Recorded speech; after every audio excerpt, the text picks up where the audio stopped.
Bonjour à tous. Avec ce podcast, on plonge au cœur de la mode belge. On échange avec des experts, des passionnés et on soulève deux questions.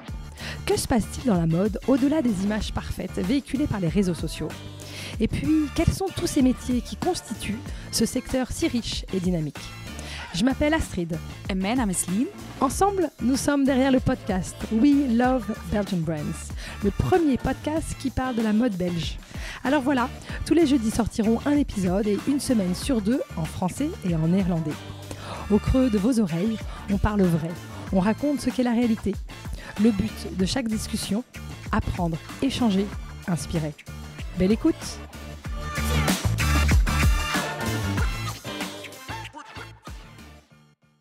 Imaginez une salle avec 40 femmes entrepreneurs qui discutent. C'est sympathique, c'est joyeux, nombreuses sont les histoires passionnantes.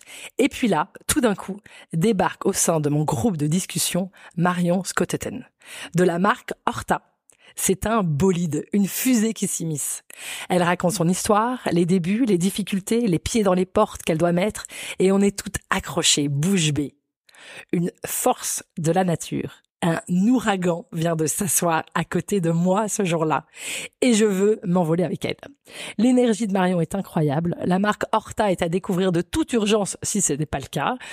Et je ne vous en dis pas plus car personne d'autre que Marion raconte aussi bien ses valeurs, sa détermination, sa passion, son sens du produit, son écoute du client et enfin son amour de la Belgique. Je suis absolument enchantée d'avoir ce matin Marion à mon micro et je vous préviens, accrochez-vous, Marion, c'est une bombe. Salut Marion. Salut Astrid. Bon alors, je comprends que c'est intro un peu explosive et délicate pour toi pour ensuite te présenter. Alors écoute, je vais te faire une petite question un peu détournée. C'est quoi les activités de ta vie pro aujourd'hui qui t'animent ? Les activités de ma vie pro, alors, elles changent tous les 6 mois, je dirais. Mon rôle au sein d'Horta évolue vraiment, tous les semestres, et j'adore ça. J'adore aussi bien le rôle de chef d'orchestre que j'ai aujourd'hui dans mon quotidien, aussi bien vraiment pour donner le là à toutes mes équipes, aussi bien le pôle styliste que le pôle expérience, pour vraiment que la vision soit ressentie à 360, aussi bien dans les échanges que j'ai par exemple avec toi avant l'enregistrement de notre podcast, que les personnalités inspirantes que je rencontre au quotidien. La créativité, ça reste 2 jours par semaine au sein du pôle stylisme. Même si j'ai un pôle stylisme aujourd'hui qui est complété de plein de talents, je reste à la tête de ce pôle et je travaille main dans la main avec Louise qui est la responsable du pôle. Génial. Parle-nous alors un peu plus de Horta. Alors Horta est une marque de prêt-à-porter féminin. Horta ou Horta Store ? Horta. Ok. On peut dire les deux. Sur Instagram, c'est Horta Store. Ok. En toute transparence, parce que Horta a été pris. Oui. Voilà. Mais la marque s'appelle vraiment Horta. Et c'est un acronyme. Donc, nos valeurs se retrouvent dans notre nom de marque, qui signifie objectif, responsable, tendance et abordable. Tintin. Super. Moi, j'ai monté toute seule cette marque, poussée par mon mari qui avait beaucoup d'espoir et d'ambition en moi. Je me suis dit, ok, qu'est-ce que je veux ? Je souhaite monter une marque abordable, accessible. C'était vraiment la première valeur qui me tenait à cœur, tout simplement parce que j'ai très peu eu la chance et l'opportunité dans ma vie de pouvoir m'habiller avec des articles à la mode ou des marques un peu indie, parce que mes parents ne souhaitaient pas forcément mettre leur budget dans ce type de marque, et on n'avait pas forcément les moyens. Donc c'est ces souvenirs d'enfance m'ont poussé à transformer ça, et donc c'était vraiment la valeur importante. Et puis quand je suis rentrée dans le merveilleux monde du textile et de la création, je me suis rendu compte que c'était possible de faire en Europe, et donc c'est devenu vraiment une bataille au quotidien. Cool, et je veux absolument revenir là-dessus, mais je veux pas oublier ma petite question signature qui est: de quoi rêvais-tu enfant, professionnellement ? Est-ce que tu avais un métier de rêve ? Je rêvais, alors rien à voir, je rêvais d'être danseuse. Ah si, bah ouais. Donc j'ai fait de la danse classique pendant très longtemps et à très haut niveau. Mais moi, c'est plus aujourd'hui, je rêverais soit d'être ostéopathe ou pharmacie. Aujourd'hui, là ? Ah ouais, pourquoi ? Pharmacie pour ranger tous les petits produits. C'est ton côté maniaque. C'est mon côté un peu toqué comme ça. Et ostéopathe, vas-y. Ostéopathe pour le contact avec les personnes, leur débloquer souvent des côtés émotionnels, etc. Ouais, absolument. Intéressant. Je pense qu'on n'a pas assez d'une vie pour faire tout ce qu'on souhaiterait faire. Non, mais certains disent qu'on en aurait plusieurs. Pareil. Écoute, formidable. C'est quoi aujourd'hui tes priorités pour Horta? Et comment ça se passe, Horta, ton équipe Mes priorités, c'est de garder les mêmes valeurs. Mes priorités changent aussi en fonction du contexte. Lorsqu'on vit des choses comme le Covid, par exemple, elles deviennent tout d'un coup très différentes. Je dirais que de manière générale, après bientôt 6 ans de recul d'entrepreneuriat, ça serait de garder les fondements d'Horta. Les valeurs que l'on a créées, les liens que l'on a avec les personnes qui ont osé croire en moi au début, que ça soit nos développeurs, à nos usines, à mon usine française qui a fait mes 50 premières blouses. C'est vraiment de grandir avec eux. Donc ça, ce sont mes priorités.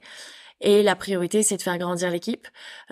Et aussi, aujourd'hui, je dirais depuis 3-4 mois, par rapport à l'équipe, ça serait de sortir les qualités de chacune et de pouvoir les placer au bon moment, au bon endroit dans l'évolution d'Horta. Par exemple, je prends l'exemple de Laurence, qui nous écoutera peut-être, qui est arrivée en chargée Pop-Up Store, qui est passée responsable Pop-Up Store, et qui aujourd'hui, je trouve, a un vrai talent en termes de VM, donc Visual Merchandising. Et je trouve qu'il faut l'exploiter, il faut lui donner les moyens. Elle adore ça. Donc, on lui a déjà payé une formation pour qu'elle puisse vraiment connaître tous les rouages de son travail. Et voilà, il a placé sur le retail, le pop-up store, et lui dégager du temps de la bande passante au quotidien par mois pour qu'elle puisse se concentrer à ça. Pour, dans l'objectif, clairement, qu'elle puisse faire le visual merchandising de nos 50 boutiques dans 3 ans. Trop bien. J'allais justement arriver là-dessus parce que donc Horta, c'est ce qu'on appelle une digital native vertical brand. Donc vous ne vendez que online. Vous avez ouvert cette boutique incroyable à Bruxelles qui, j'adore, s'appelle quand même La Baraque. Donc évidemment clin d'œil à la Belgique. Enfin, on peut pas le dire autrement. Vous travaillez avec des pop-up, en effet, dans différentes villes pour faire connaître la marque, pour que les gens puissent l'essayer. C'est quoi alors les ambitions aujourd'hui pour Horta? Les ambitions arrivent en fonction de l'opportunité que le marché nous offre, la communauté nous offre.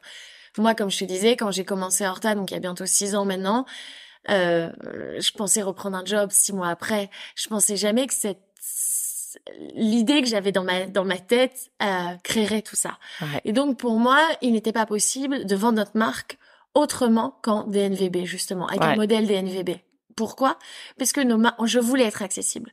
Donc nos marges ne nous permettaient pas déjà de revendre la marque en B2B. Et ensuite, l'idée, c'était de proposer ces créations made in Europe à prix abordable, donc directement de l'atelier au client. Donc le côté 100% en ligne était logique. Ensuite, j'avais pas les moyens d'ouvrir une boutique. Pas du tout. Bah oui. Moi, j'ai investi 15 000 € dans ma boîte, j'avais pas plus. 15 000 € en plus pour gérer mon perso et mon pro, façon de parler. Bah oui. C'est pour ça que je me disais, je tiens 6 mois et on verra. Et donc, pour ces raisons-là, voilà, je me suis concentrée sur le côté DNVB. Et puis, l'aventure a grandi, les opportunités sont arrivées, et lorsque ma responsable maintenant Retail Europe, qui s'appelle Zoé, vient me voir en juillet l'année dernière et me dit, écoute Marion, on se fait toujours un débrief après chaque pop-up. Donc c'est ce que tu disais, on ouvre un pop-up tous les mois dans une ville européenne différente. Waouh. Tout à fait. Donc hier nous avons ouvert Liège. Par exemple sur le dernier semestre. En octobre nous serons au Luxembourg. En novembre nous serons à Bordeaux. Et en décembre, nous serons à Namur. Et on a hâte de vous parler des autres villes par la suite. Mais voilà, c'est le planning de ces prochains mois, pardon. Et donc, le pop-up store, c'est aussi arrivé dans un moment où moi, le premier mois, lorsque je monte Horta en septembre 2017, que la première collection sort, je fais 16 ventes. 16 ou 18 ventes, je sais plus. Sur combien de jours? Sur un mois. Oh, je me dis... Waouh. Ok, bon, ça va être compliqué. Va falloir trouver des solutions. Oui, je suis à DNVB. Oui, j'ai pas d'autres solutions. Je peux pas tout d'un coup appeler les magasins pour revendre ma marque parce que j'ai du stock. Qu'est-ce que je peux faire? Comment moi, en tant que... Et les gens ne venaient pas dans la boutique, en fait. J'avais pas de boutique. Ah, et donc c'était où tes 16 ventes? C'était sur mon site internet. Ah, sur ton site, que j'avais fabriqué moi-même, que j'avais codé un peu moi-même, à moitié. Enfin voilà, donc... Premier mois. Le premier mois. Ok. 16 ventes. Ouais. Et donc là, j'ai l'idée d'ouvrir mon premier pop-up store. Dans le quartier du Châtelain, parce que j'adore ce quartier. Et c'est comme ça que ça s'est fait, en fait. Je me suis dit, Ok, comment faire connaître ma marque? Comment, moi, en tant que cliente, en tant que bruxelloise, je pourrais connaître Horta? Je vais ouvrir un pop-up store. Mais si je l'ouvre toute seule, finalement, ma communauté est très faible. Donc, je vais m'associer. Je vais pas m'associer à une marque de vêtements. Je vais m'associer à une marque de bijoux. Tout ça dans ma petite tête, en mettant tout le temps à la place de la cliente, du consommateur. Et j'ai ouvert mon premier pop-up store avec Arose. Yes. Avec Arose? Avec Arose. Ah, trop bien. Arose avait, à l'époque, je sais plus, c'est 12 ou 21 000. J'ai un doute je pense 12 000 abonnés. Ok. Moi, j'en avais 253. J'allais te demander, t'avais rien. Rien. Et je les ai contactés en disant, ok, l'idée c'était on s'associe sur un pop-up store, je m'occupe de tout. Puisque vous m'apportez votre notoriété, alors je leur ai pas clairement dit comme ça. Non. Laura et Paola m'en voudront pas. Je m'occupe de tout. J'ai trouvé le lieu, elles adoraient le lieu tout de suite. Je suis arrivée avec un plan. Immédiatement, elles m'ont dit, trop cool. On le fait. Et là, c'était le premier pop-up store qui a fonctionné. Et puis elles aussi, elles avaient besoin de rencontrer leurs clientes à l'époque. Complètement. Les deux univers se mêlaient bien. C'était un bon timing au niveau calendrier. Et donc, c'est comme ça que l'idée des pop-up stores de base chez Horta est née. Et voilà, après, j'en faisais moins. Et quand Zoé est arrivée aussi dans l'équipe, elle a été rejointe par Chloé, on s'est dit, ok, il y a vraiment quelque chose. On sent que les clientes veulent vraiment toucher. Essayer. Surtout depuis 2017, on a fait du chemin. Aujourd'hui, les clientes ont davantage l'habitude de consommer online, mais on n'était pas du tout dans la même façon de consommer il y a 6 ans. Donc, on a commencé à développer ça avec Zoé. Et puis, ça a été un vrai succès. Et puis, lorsqu'on a clôturé celui en juillet 2022, je fais toujours des points avec Zoé, justement, sur comment ça s'est passé, le retour des clientes, le retour sur les pièces, etc. Et elle me dit, bon, Marion, la première phrase qu'elle me dit, c'est 2 clients sur 3 nous demandent d'ouvrir une boutique. Donc nous on ouvrait 2 fois par an à Bruxelles, on avait une file de 300 mètres. Wow. Je lui dis, si c'est la demande du cliente, allons-y. Allons-y, parce que moi, c'est cette communauté qui m'a porté. Et après combien de temps t'as ouvert la boutique? Alors, donc on est ce vendredi, quand elle m'annonce ça, il est 11h30. Donc je lui dis, ça te dit pas, pendant ta pause déj, on se prend un sandwich et on va se balader en quartier Louise. Parce que tu me donnes cette idée. Et on regarde les espaces, quoi. On regarde où est-ce qu'on se place, où est-ce qu'on aimerait être. Enfin, on débriefe. On me dit carrément, c'est trop intéressant, il faisait beau, on descend à pied du bureau, etc. Et on trouve un lieu.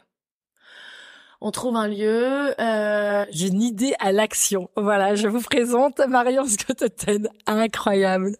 On a signé fin août. La boutique était entièrement à refaire. Donc, quand j'ai contacté mes architectes, première fois que je connais des architectes, etc., c'était très sérieux pour moi. Ils m'ont dit, on ouvrira en fin février, début mars. Dans le meilleur optique.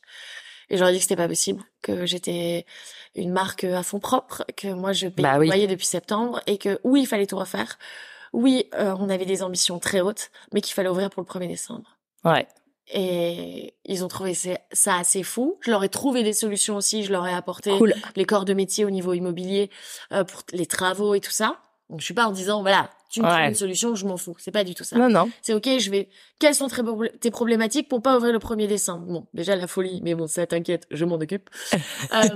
Et ensuite, c'est voilà, j'ai pas de corps de métier. Mon associé et mari également étaient dans l'immobilier auparavant. Donc il a un corps de métier. Voilà, il a des contacts à Bruxelles assez impressionnants.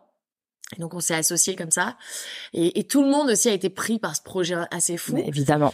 Les architectes m'ont dit oui, mais ça veut dire qu'en 15 jours, on doit avoir validé les designs de la boutique. Et donc, j'ai tout arrêté ce que je faisais chez Horta. Et je me suis concentrée, avec notamment Alessandra, à ce design de boutique. Et t'avais déjà la trésorerie à ce moment-là? Il fallait... Non, là, j'ai appelé Claire, ma directrice financière, une très grosse expérience en disant, faut trouver une solution, Claire. Ouais, c'est clair. Et elle m'a dit, c'est qu'à de le dire. On l'a fait souvent. On trouve des solutions. On trouve des solutions. Ok. Des solutions. Trop bien. Aujourd'hui, quand même, le business online est le plus important par rapport aux boutiques et aux pop-up. Ça représente entre 70 et 75%. Le online. Le chiffre d'affaires, online. Et c'est principalement une clientèle belge ou française? Alors, on a 5 pays très forts, mais la France passe devant la Belgique. Parce que tout simplement, il y a 65 millions de Français, il y a 11 millions de Belges. Je vous prie de m'excuser si mes calculs, mes chiffres ne sont pas exacts parce que je pense qu'on est passé à 67 en France. Je crois même on dit 70. Un peu plus. 60, donc le ratio. Par contre, je pense qu'au ratio habitant, aujourd'hui, la Belgique depuis quelques semaines, vient de dépasser la France. Ah ouais, tu vois. Donc on a une forte présence en Belgique, mais on est très fort en Suisse, très fort en Allemagne, très fort aux États-Unis. En Allemagne? Incroyable. Les Allemands sont très c'est un marché qui évolue très très vite, aussi bien pour plein de business différents, parce que je parle à plein d'entrepreneurs et là, en train de prendre une part de marché en France assez importante. Mais aussi c'est une population qui fait attention à ce qu'elle consomme. Ouais. Donc c'est assez intéressant. Ouais, le abordable, ça leur parle. Et le côté écologique et éthique. Ouais, absolument. Donc c'est hyper intéressant. Et du coup, c'est un projet que d'ouvrir des pop-up en Allemagne? Alors là, on ouvre le Luxembourg. Ouais, c'est déjà un premier pas. C'est déjà un projet, voilà, mais bien évidemment. Ouais. Un pop-up store ou boutique. Ouais, bien sûr. Ouais. Super intéressant. Comment tu fais justement pour avoir ce prix abordable?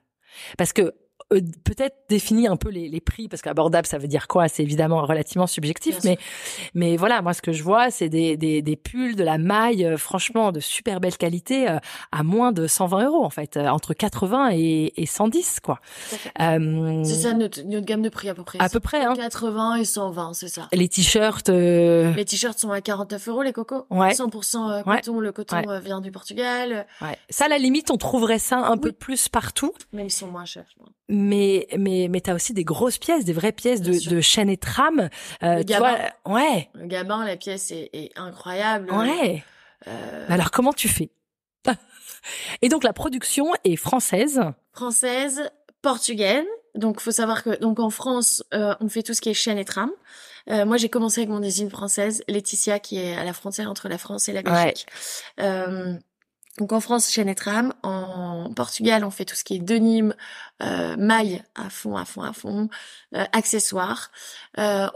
Dorénavant, on travaille aussi avec l'Espagne pour tout ce qui est justement maroquinerie, parce qu'on va arriver un peu en force avec la Maro et Shorta. Génial. C'est prochain défi. Et de plus en plus l'Italie. Alors pourquoi l'Italie justement? Parce que le Portugal ne pouvait plus faire face à nos demandes de réassort, de commandes. Elles étaient voilà. Par exemple, pour prendre notre première usine de mailles, il a accepté de faire mes premières 100 pulls. J'étais sa plus petite cliente. Et aujourd'hui, il peut produire plus que les gamins dans sa production. On est devenu son plus gros client. Et donc, lorsque je suis arrivée, par exemple, avec la maille Mia, en disant voilà, je veux vraiment créer ce pull et cette maille, il m'a dit on n'y arrive pas. On y a fait en termes de production, et donc c'est lui qui m'a présenté d'autres usines portugaises. Donc on a vraiment évolué avec eux, et dorénavant ils m'ont présenté l'Italie. Ouais. C'est eux qui me présentent en fait, et donc on travaille main dans la main. Ouais, c'est super. C'est hyper important.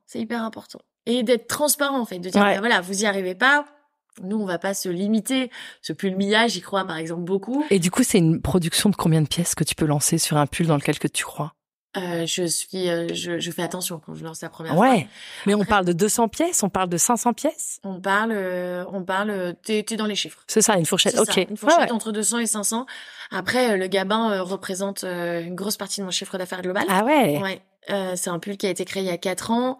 Voilà, on lance en milliers d'exemplaires, mais on se retrouve sans fin de stock à la fin. C'est important. C'est incroyable. Je ne produis pas pour produire. Bah oui. C'est hors de question qu'il me reste du stock. Alors, il y a des pièces où malheureusement ça fonctionne pas. Voilà, on peut pas réussir à tous les coups. Non. Sur c'est très difficile de se positionner sur les quantités, etc. Mais on limite nos risques. Mais au-delà du côté financier, c'est un côté écologique.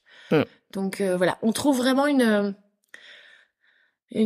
bon équilibre, pardon. Une balance, ouais. Voilà, parce que vraiment... pendant 3 ans, alors c'est des très beaux problèmes, mais on était sold out à 95% de la collection en 1 heure. Waouh. Et donc, déjà, la cliente ne comprenait pas. Elle avait une mauvaise expérience d'achat. Ouais, une frustration. Une frustration énorme. Et en fait, je me rendais compte que j'avais, par exemple, 150 000 personnes au visiteur unique entre le moment où la collection était sold out et jusqu'à ce que je sorte la prochaine collection. Donc, 150 000 personnes qui sont venues sur notre site. Ils ont rien pu acheter. Waouh. Donc, frustration. Donc, il a vraiment fallu trouver un bon entre-deux et... Tu relances des productions? Relance des productions. Dans un premier temps, en fait, ce que je faisais quand j'étais sold out comme ça, parce que j'étais triste, en fait. Enfin, triste. Bah oui. J'étais frustrée. Je ne pouvais pas répondre à la cliente. La cliente m'en voulait d'avoir fait une sorte de teasing et de pas faire face à la demande. Et donc, je lançais des précommandes. Et donc, je me suis retrouvée... le lendemain, par exemple, du Covid, un mois après l'ouverture du Covid, on a lancé des précommandes. Je sais pas, c'était énorme. On a vendu 15 000 pièces en 2 heures. C'est incroyable. Ouais, donc l'effet Covid a aidé aussi. Les gens étaient plus que jamais chez eux. Et je vais te répondre à une question, j'en profite parce que ça peut Avec être plaisir. Une question qui peut être soulevée, c'est est-ce que Horta se considère encore éthique, écologique en lançant autant de commandes? Ah ouais. Et c'est assez intéressant, je trouve. Alors, complètement, la réponse est plus que oui. Parce que c'est pour les usines, en tout cas, c'est plus intéressant de lancer des plus grosses quantités que des petites quantités. C'est ensuite des usines entièrement européennes que l'on fait vivre. Et si on veut continuer à avoir le savoir-faire en Europe, il faut des marques comme Horta, qui continuent à leur donner du travail.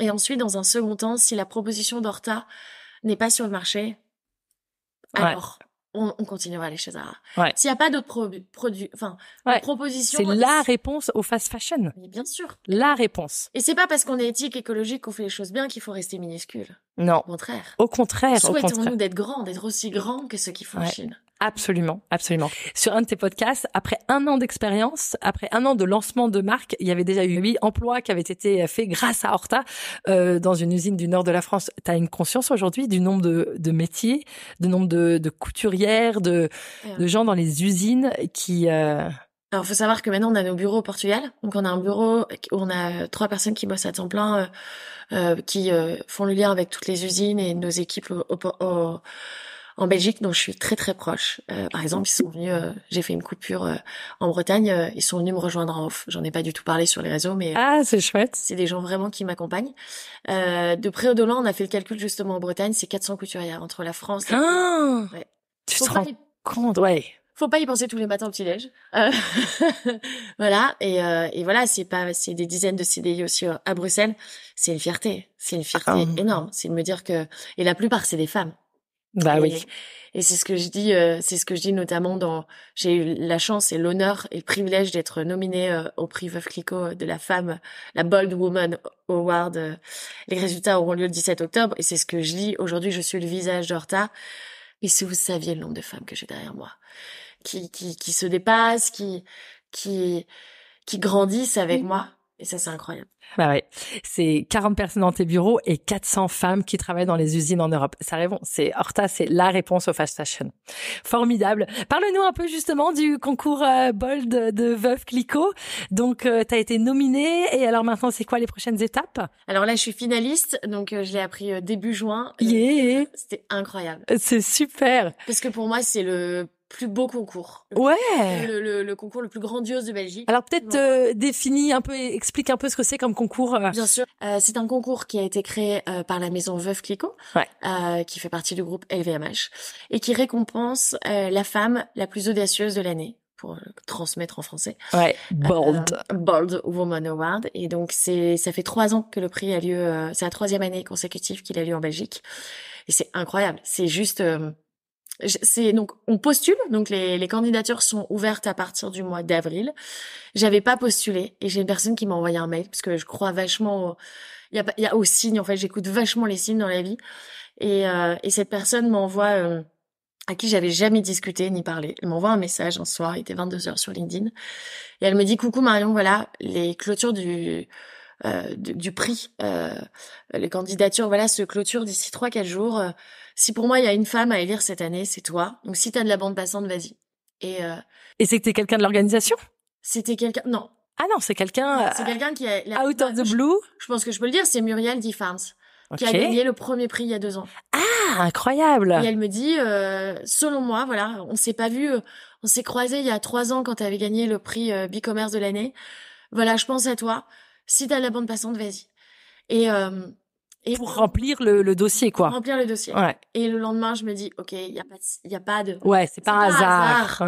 Et là, je me mets une nocturne et je me dis, ok, j'enlève tout ce que je devais faire et je me mets à faire ce prix. Et je remplis ces 12 questions en plus hyper intéressantes. Donc j'ai vraiment bossé pendant j'ai fait que presque 2 nuits blanches sur ce prix. Ça m'a fait poser plein de questions en tant que femme, en tant qu'entrepreneuse, donc j'ai trouvé ça hyper intéressant à titre personnel. Puis j'ai rendu ma candidature sans vraiment grand espoir en me disant voilà, c'est fait et j'ai été sélectionnée. C'est incroyable. Donc je suis parmi 3 finalistes avec Stéphanie Régnier et Béatrice de Mailleux. qui ont 2 carrières aussi très impressionnantes. C'est des femmes qui ont pas mon âge, qui ont des carrières vraiment impressionnantes. Donc Et qu'est-ce que ça signifierait pour toi de gagner? ça signifierait beaucoup. C'est en tant qu'entrepreneur, souvent on gère que les problèmes. Ouais. Et qu'est-ce que ça ferait du bien de se dire allez, c'est bon, j'ai ça, c'est une reconnaissance. C'est une reconnaissance aussi de la maison du groupe LVMH. Ouais. Et la jeune fille qui a créé sa marque, qui avait 27 ans, qui vient pas d'un secteur, qui a pas coché toutes les cases. Je viens pas d'une école de commerce, je viens pas d'une école d'ingénieur. Mes parents sont pas entrepreneurs. Je viens pas d'un milieu très aisé. Je connaissais personne dans le milieu de la mode. Bah, ça ferait du bien d'être reconnu par le milieu, en tout cas. Donc ça serait une grande reconnaissance et... En tout cas, c'est un très beau message que t'envoies à toutes les femmes, hein, sache-le, quoi. Et c'est super d'ailleurs de suivre Marion, sur les réseaux parce que tu partages ça, je trouve. Tu partages cette audace, tu partages cet entrepreneuriat, la difficulté, celle de ta vie privée aussi, de ce que tu mets en place aujourd'hui. Et en effet, déjà être nominé, tu peux être si fier de toi. C'est vraiment l'audace, c'est le bon mot, quoi. Hein. C'est ça. Donc rendez-vous le 17 octobre. Ok. 17 octobre. Et voilà, mon mari normalement sera à mes côtés et il a jamais été là pour la remise d'un prix, pour aussi les grosses émissions ou les qu'on a fait. Et donc ça serait aussi incroyable de pouvoir le gagner. Juste qu'il puisse me regarder. Alors malheureusement c'est pas le prix de l'homme et donc voilà, c'est mon prix. Mais qu'il soit là à mes côtés et qu'on puisse dire ok, check, on l'a fait, quoi. Ouais, je suis d'accord. Ça a une signification aussi pour lui? Peut-être moins importante, ouais. Et on n'est pas des personnalités. En tout cas, notre manière d'être tous les deux, on se dit pas, oh, on est incroyable, c'est incroyable ce que t'as fait, etc. Donc Gauthier, il dit juste, je suis fière de toi, c'est bien. Et puis on verra. Moi, j'arrête pas de dire, j'espère que je l'aurai. Je prie tellement parce que trop envie. J'ai trop envie, j'avoue. Ouais. Autant j'ai pas beaucoup d'ego. J'ai plein d'autres défauts, mais j'ai pas d'ego. Mais celui-là, je pense qu'après une année assez mouvementée, ça me ferait du bien. Ouais, je comprends. Voilà. Tu mériterais. C'est vrai que c'est vraiment le prix de l'audace et qu'est-ce que tu en as, c'est clair. Avec ce podcast, on parle de mode belge. Qu'est-ce que ça veut dire pour toi la mode belge et est-ce que tu définis Horta comme une marque belge? Complètement, 100%. C'est une marque 100% belgo-belge et on en est hyper fiers de ça. C'est pour ça d'où le nom Horta. Hein. Nous sommes hyper fiers de surtout avoir une dimension internationale. Qu'aujourd'hui les valeurs de la Belgique dépasse le cadre justement de notre pays, donc qu'on puisse être représenté au printemps en semaine, qu'on puisse ouvrir nos pop-up stores et en disant on est la Belgique cool. Ouais. Moi je suis tombée amoureuse de ce pays il y a 10 ans, je suis arrivée il y a un peu plus de 10 ans et je trouve que voilà le Belge se prend pas la tête, le Belge ose, le Belge a du style et on essaye de le représenter au quotidien. Donc et c'est pour ça qu'on a appelé la baraque sans se prendre la tête. C'est génial. On est cool. Moi j'ai distribué pour tout ce qui est presse, influence, on a pris une baraque à frites et je distribuais, j'arrivais devant l'agence de presse ou l'influenceuse qu'on avait contactée au préalable et j'arrivais avec une baraque à frites qu'on ouvrait et les invitations étaient sur le cornet de frites. C'est trop bien. C'est tellement nous, on se prend pas la tête, on fait de la mode, on essaye de bien le faire de manière éthique, mais on est surtout cool et donc hyper fiers d'être belge. Et donc c'est ça dans les mois à venir au niveau de notre communication. Ouais, c'est vraiment chouette. D'ailleurs, cette communication, elle est vraiment incroyable. Et après 6 mois, t'avais combien de followers? Tu t'arrives à te souvenir de ça? Je suis restée longtemps bloquée à 357. C'est pas énorme. Je te jure, hyper longtemps. Parce qu'après 1 an, je crois, t'avoir entendu dire 80 000 followers, ce qui est déjà quand même incroyable. Et aujourd'hui, on est à 200... je l'ai dit dans ce podcast, donc ouais. Aujourd'hui, on est à 208, 210. Ouais, c'est ça. Ouais, 209, je crois. Bah, voilà. Donc voilà. Et incroyable. Et c'est pas qu'un nombre de followers, c'est une communauté. Non, c'est une communauté qui m'a porté. C'est ce qu'a fait cette communauté. Bah déjà ils m'ont vu évoluer en tant que femme, en tant que femme entrepreneuse. Moi j'ai toujours été transparente. Moi je me suis servie des réseaux sociaux parce que j'avais pas les moyens d'avoir une équipe. Donc d'avoir une communication bien léchée. Moi pendant longtemps mes shootings c'est moi qui faisais les photos. Alors j'ai d'autres qualités que la photographie, faut le savoir. Je faisais mon max, mais voilà et donc Moi, j'aime bien voir les vêtements sur toi, en tout cas. Je trouve que, tu vois, ça donne envie. Toi, t'es une vraie fille de la vraie vie. C'est ça, c'est ce qu'on essaye de faire. Ouais, J'aimerais pousser dans la communication de plus en plus, parce qu'on habille des femmes de tous les jours, des femmes du quotidien. Et donc voilà, c'est parti de là. En fait, beaucoup de choses par des débuts d'Horta, où j'avais pas les moyens. Donc en fait, je montrais dimanche que je faisais ma compta et que je galérais, que j'ai galéré à trouver des usines, que mon premier salon, Première Vision, où tu achètes les tissus, personne n'a voulu me vendre de tissus. Je l'ai raconté, mais sans me rendre compte de ce qui allait se passer par la suite. En fait, en disant, voilà ce qui se passe, voilà la réalité du marché, sans dire, voilà, le monde de la mode est fermé, pas du tout, mais en tant qu'entrepreneuse, quand on arrive et qu'on ne connaît personne, voilà les différentes étapes que l'on rencontre. Et je pense que j'ai vu à travers les réponses, les messages, nous on a quelqu'un en interne qui est uniquement là pour répondre au MP. Enfin, uniquement. Son rôle est précieux, mais elle nous fait des retours, et voilà, donc j'ai vu que la cliente aimait et en fait nous donnait, le pouvoir, moi j'ai souvent, de franchir les étapes et elle m'a apporté aussi bien, quand j'ai annoncé ma grossesse que quand on a passé des étapes, assez incroyable avec Horta, que notre première boutique, La Baraque, nos meilleures clientes étaient invitées le jour de l'inauguration. Il n'y avait pas que la presse, les influenceuses, nos usines étaient là, étaient venues du Portugal. Et c'est quelque chose qu'on grandit ensemble. Donc, j'aime en parler et ça a été ça notre force et notre différenciation par rapport aux autres e-shops, je pense. C'est que je venais de nulle part et j'avais que ma communauté. Et ma communauté m'a donné ce pouvoir assez incroyable et j'en suis très reconnaissante. C'est formidable. J'adore t'écouter parler. C'est cool. Mignonne. Qu'est-ce que ça veut dire pour toi, la mode belge? Est-ce que tu penses, tu l'as dit, j'ai bien aimé, ce côté cool, pas se prendre la tête. T'as d'autres, ouais. Les oses, la couleur. Ouais. La couleur, mélanger les prints, c'est très belge, je trouve. Et donc je dirais que c'est oser, et surtout pas se prendre la tête et pas faire attention au regard des gens. Et je pense que ça c'est une grande différence de nos jours. Ok. Elle ose, la belge, elle s'en fout et je pense que comme elle se prend pas la tête, ça devient encore plus chouette. Je suis d'accord. Il y a ce naturel, cette coolitude, cette dégaine qui est totalement différente de la française, qui est vraiment. Mais justement, cette dégaine un peu complètement cool, elle fait du bien dans une société dans laquelle on évolue. Ouais, je comprends tout à fait. Et la Belgique n'a jamais été autant mis en lumière. Toutes les marques françaises essayent de venir en Belgique. Ouais, c'est évident. Et moi qui travaille avec des marques belges qui essayent d'être à l'international, c'est incroyable à quel point le fait d'être une marque belge aide énormément. C'est un gage de crédibilité, de sérieux, de professionnalisme, de remise en question, d'humilité, qu'on retrouve aussi, je trouve, chez toi et chez Horta. Donc en effet, c'est vraiment intéressant. Moi, j'adore parler de mode belge. Est-ce que d'ailleurs, il y a des personnes du secteur que tu trouverais inspirantes et que tu souhaiterais entendre à mon micro? Oh, il y en a plein justement quand on parle de mode belge. J'irai Edouard Vermeulen. Ah, super. Nathan, forcément, qui est hyper inspirant parce qu'on parle de mode belge. La fondatrice d'Essentiel. Ouais. Qui est extrêmement influent. Et ils viennent de nulle part. Ouais, absolument. Et je pense qu'ils sont toujours en fonds propres. Absolument. Je crois aussi. Et je trouvais ça juste incroyable. Ouais, tout à fait. Je réfléchis à des noms, mais... Ah non, mais c'est déjà super. C'est déjà super. Merci beaucoup. Est-ce que le temps passe vite? Donc je veux pas te garder plus longtemps. Est-ce qu'il y a autre chose que tu voudrais ajouter à mon micro?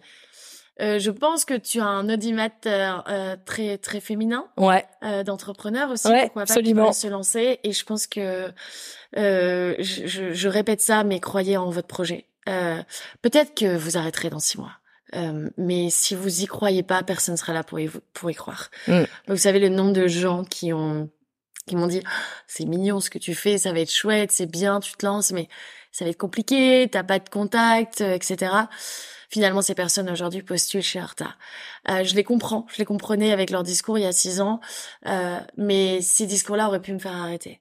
Et comment t'expliques que tu n'avais pas peur alors? Parce que c'est ça, en fait, c'est la peur qui parlait. Aujourd'hui. J'ai encore moins. Parce qu'il y a des solutions. Parce que je me suis dit, ok, j'ai 15 000 euros. Moi, je suis très pragmatique dans la vie. J'ai 15 000 euros. Bon, je tiens, je me disais que je tiendrais 2 ans. Ça, c'est un peu moins pragmatique, mais, et en fait, je me suis dit, j'ai pas peur d'arrêter. Je veux pas de regrets. Donc, si ça... T'avais 29 ans, 27 ans? 27 ans. 27 ans. OK, ça aide un peu, je pense, l'énergie de la jeunesse. T'avais pas d'enfant. Maintenant, t'es la maman de Marceau. Mon mari venait d'acquérir un bien, enfin, de rénover un bien immobilier. Donc, il m'a dit, voilà, je vais pas te faire rentrer dans le capital. Enfin, je rentre pas dans les détails, mais voilà, t'as un petit loyer à payer, donc ça rentrait aussi dans mes frais, donc les choses se mettaient bien. Et surtout, je me disais, si ça fonctionne pas, au pire, je vais faire caissière, hôtesse de caisse. Ça me dérange pas, parce que je pense que j'ai pas d'ego et que j'ai été hôtesse de caisse pendant 3 ans à Lille pendant mes études, donc j'ai pas d'ego. Donc et puis t'as confiance dans ta capacité à rebondir, quoi. Oui. C'est ça que j'entends, c'est que tu savais que tu retrouverais un autre boulot comme celui de caissière. Alors demain, quoi. Je travaille dans la mode, donc dans la communication. Je me disais, je retrouvais sûrement pas dans la communication en termes de fashion mode, parce que c'est pas évident. Il y a beaucoup plus de candidates que de postes. Donc je me disais, ça il faut l'accepter, faut faire un peu le deuil. Et puis on trouvera des solutions. Aujourd'hui, c'est un gros paquebot, un moyen paquebot Horta, donc c'est voilà, faut davantage réfléchir, t'entourer de financiers, etc. Mais j'ai pas fait de business plan. T'avais confiance. C'est ça, en fait. Ton secret, par rapport à tes peurs, à toutes ces peurs de ces gens qui disent, oh non, mais tu sais, c'est dangereux. Parce que pour moi, Horta n'était pas voué à devenir ce qu'il est. Ouais. Je dirais que c'est plus, on verra, et puis je suis dans l'action. On verra. Ouais.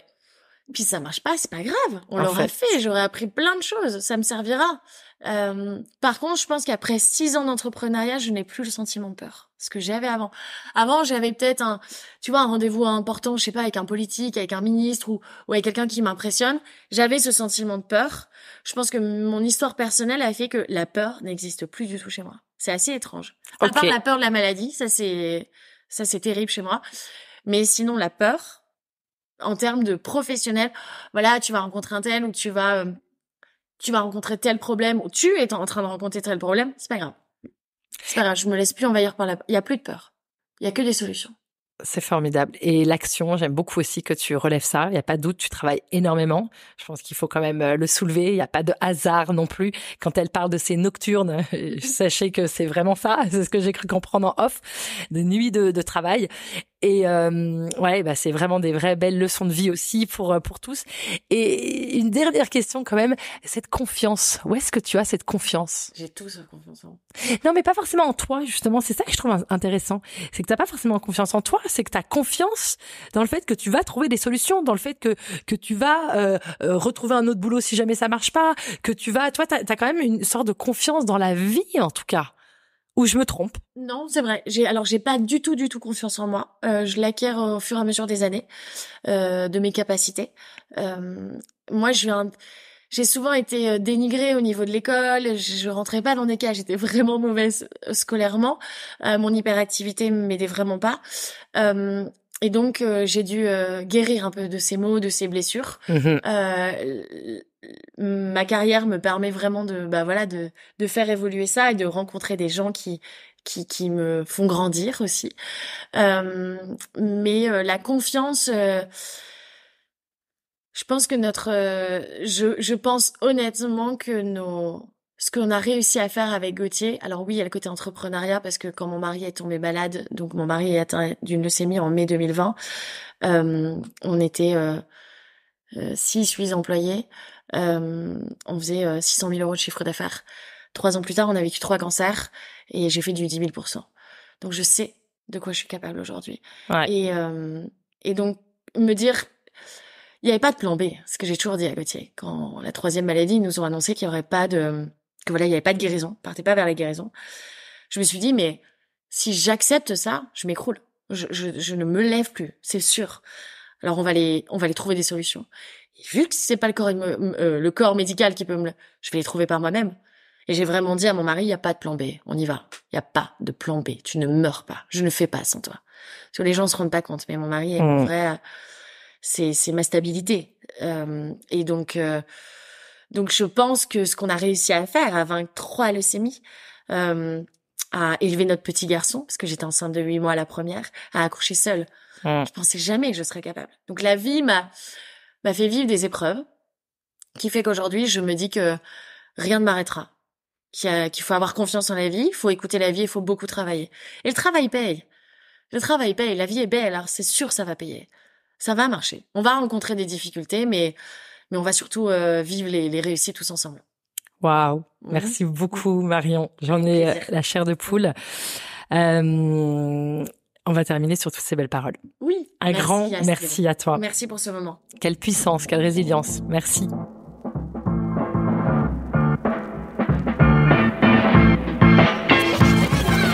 Merci beaucoup d'avoir écouté cet épisode jusqu'au bout.